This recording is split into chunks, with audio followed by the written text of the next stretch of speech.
Locals call it Death Island. Nobody lives there, not even monkeys, only snakes. Before we go, we need to know exactly what we're walking into. Before we even stepped on the island, they were already watching us. I've filmed wild animals before, but I've never felt this hunted. They tried to remove the snakes, but the snakes removed them. You don't walk into a place filled with venom without first learning how to survive it. The team arrives at a rural wildlife center in East Africa. The gates open to reveal wooden cages, first aid tents, and live venomous snakes under supervision. The lead snake expert, Mr. Kalema, a seasoned herpetologist with 25 years of experience, welcomes them. If you get bitten out there, your camera won't save you, but maybe this will. He lifts a vial of anti-venom from a cooler box. Inside a covered enclosure, the team is shown real snakes, a puff adder coiled quietly in dry leaves, a forest cobra raising its hood, a fast-moving boomslang weaving through branches. Don't run, don't scream. These snakes don't want to bite you, but if you move wrong, your heart has minutes. We were taught 3 things: move slow, watch the ground, and never touch what you can't see. The team suits up in thick boots, canvas pants, and leather gloves. Their bags contain 2 GoPros, 1 thermal camera, 3 anti-venom kits, 2 drones, 1 snakebite extractor kit, satellite phone. I'm not afraid of snakes, I'm afraid of being alone after 1 bite. Before departure, Mr. Kalema gives them a map and points to the island from an old chart. This island is not for science. It's where snakes rule. Go.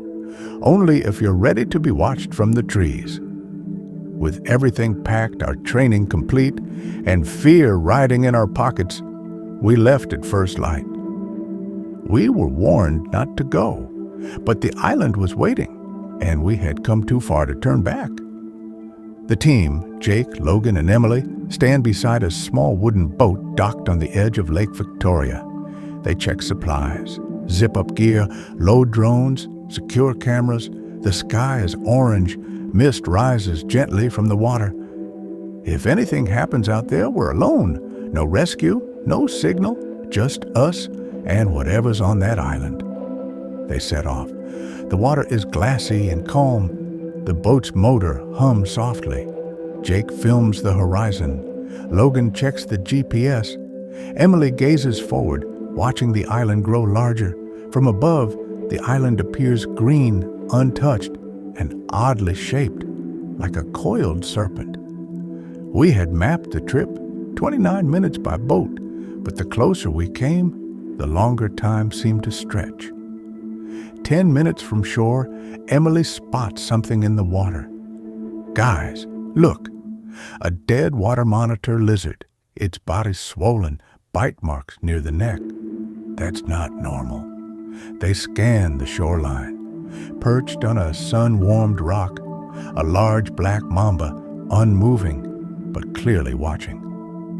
That thing's huge. They reach the island's edge. There's no beach, only wet rocks, dripping trees, and the constant hiss of cicadas. They anchor the boat and step out, carefully. The forest is immediately thicker, the air hot and heavy. The ground was already different. Snakes didn't just live here, they owned this place. Emily lifts a branch. Behind it, a snake's nest. 5 eggs, 2 cracked open, no hatchlings in sight. Logan notices something carved into a tree. 7 inches, 3 out. What the hell does that mean? Jake keeps filming. Emily looks back at the boat, already fading behind morning fog. They step deeper into the trees. We had arrived, and from this moment on, every step could be our last. The first thing we felt was silence. No birds, no wind, only the trees and what was beneath them. Jake steps off the boat first, holding the camera high. Emily follows with a thermal scanner. Logan carries the field journal and satellite phone. Their boots crunch over wet leaves, twisted roots, and broken feathers. It smells like something's rotting. Suddenly, a puff adder slithers across their path. Its body blends almost perfectly with the dirt. Whoa, hold on. That's a puff adder. One bite, you're done in 6 hours. They freeze, let it pass. A few meters in, Logan finds a half-eaten jungle rat, its head missing. Emily spots dried blood on leaves nearby. Whatever bit it didn't eat it, just killed it. A few feet away, a black-necked spitting cobra watches from a tree fork.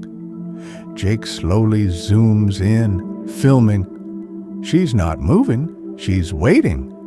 Snakes were everywhere, but they weren't hiding, they were guarding. Over the next hour, they document a forest cobra sunning on a flat stone, a gaboon viper almost stepped on, hidden under leaves, a twig snake dangling from a low branch. There's no hierarchy here, it's just death on every level. Jake flies the drone overhead. From above, dozens of serpentine shapes move through the undergrowth. We stopped counting because the island wasn't just filled with snakes, the island was a snake. While filming a termite mound, Logan leans too far forward. Suddenly, a boom slang lunges from a bush. Its fangs miss his arm by inches. Jake drops the camera to pull him back. I saw its eyes. It wasn't scared. It wanted me. They checked the bite suit. No puncture. Lucky. We don't split up no matter what. A drone scan reveals something chilling. The northern ridge of the island is crawling, literally with snake trails. Dozens, too many to count. They overlay the thermal camera footage, red heat signatures in every direction. There's nowhere to run. We were inside their home now, and they weren't hiding anymore. We needed a base, but the island gave us no ground, only warnings. The trio finds a semi-clear space between two fallen logs, slightly raised and dry. They sweep the ground using long branches and check the trees above with the thermal camera. The trees have eyes here. A twig snake drops from a high branch, missing Jake by inches. We're not safe. We're just not bitten. Yet. They form a circle of smoked ash, a traditional repellent used by forest tribes. Emily crushes garlic and sulfur tablets around the tents. Each of them sleeps in an elevated hammock tent, zipped and sealed. Thermal cameras are set around the perimeter. It's not just the ground. Snakes here can come from the trees, the water, even the sky. As the sun dips, the jungle turns quiet again. Too quiet. Then, rustle. Hiss. The first thermal ping flashes red, something moving near Emily's hammock. Jake switches to night vision. He sees it, a massive python slithering below her, coiling around the tree roots. Emily remains still. Sweat trickles down her face. The snake brushes against her hammock, then turns and slides away. They don't sleep. Near 3:47 a.m., Logan whispers, "One's in the gear bag." They shine a red light. A forest cobra has entered their supply sack. Slowly, using a snake hook, Jake lifts it out, but it strikes. The hook flies. The snake hisses and retreats into the darkness. That was one bite away from blackout. At sunrise, they sit silently, exhausted. No one speaks. The jungle breathes again. We made it through the night, but the island wasn't done. It was only watching, waiting. The island wasn't just home to snakes. It was once home to people who never made it back. Mid-morning, Jake notices something unusual, a rusted metal pole sticking out from behind thick vines. They cut through with machetes. revealed a narrow, overgrown trail lined with broken crates and moss-covered boots. U.S. Wildlife Authority. Logan picks up an old plastic ID badge half buried in the dirt. Dr. Henry Stokes, her pathologist. We weren't the first team here, just the first still standing. They step into a clearing and freeze. In the center, a decaying wooden research station, half collapsed under jungle weight. The walls are scorched, the roof torn by vines. Rusting cages lie scattered around, some open, some broken. Jake lifts a camera. Emily enters slowly, stepping over papers. Old lab equipment sits covered in dust. Pinned snake skins hang from the walls, some labeled, some torn. A clipboard sits on a workbench. Emily reads the final entry aloud. Species out of control. Breeding accelerated. Territorial behavior increasing. No more radio contact. If anyone finds this, don't come here. They were overrun. Behind a fallen cabinet, Jake uncovers a metal storage locker. Inside, sealed vials of venom samples, a tape recorder, a faded map marked red zones. They play the tape. Test batch 4 failed.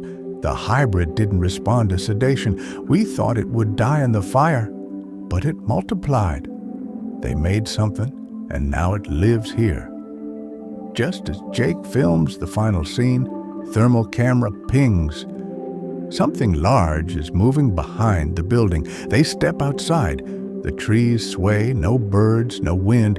Then the camera picks up a shape slithering out of frame, massive, too big for any known species. Whatever they made, it didn't die in the fire, it claimed the island. We came to find answers, but the island had one message: leave while you still can. The group packs quickly.